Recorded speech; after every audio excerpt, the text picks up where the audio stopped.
il faut bien faire attention parce que parfois la popularité médiatique ne se transforme pas toujours en popularité politique sur le terrain. Mais pour le coup, il y a deux exemples que je vais citer ici, mais ce n'est pas les seuls.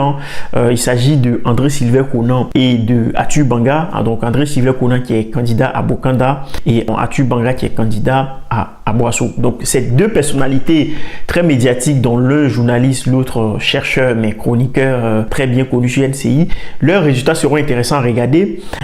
Pourquoi? Parce que la question va se poser de savoir est-ce que la popularité médiatique se transforme en popularité politique. Effectivement, beaucoup, depuis l'annonce de votre candidature il y a quelques heures, se posent cette question. Votre notoriété médiatique aujourd'hui, est-ce que quand vous rencontrez au quotidien les habitants d'Aboasso commune, est-ce que vous sentez que cette notoriété médiatique vous servira dans ces échéances?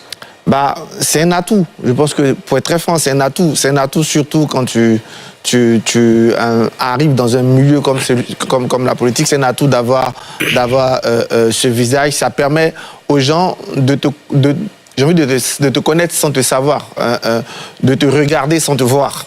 Maintenant, ils vont te voir, ils vont t'observer. Ça sera une autre attitude. Mais c'était déjà très bien d'être sur ce plateau et de continuer. J'espère d'ailleurs que je continuerai à faire les deux, que je continuerai à faire de bonnes analyses en étant aussi un homme politique comme aujourd'hui. Atu Banga a déjà mené plusieurs actions au niveau de la jeunesse à Boasso depuis plusieurs années. On verra si cela se transforme. Pareil pour André Sylvain Conan qui a créé une fondation et qui, depuis plusieurs années, essaie de mener des actions communautaires. Il a été élu président de la mutuelle des cadres de son village.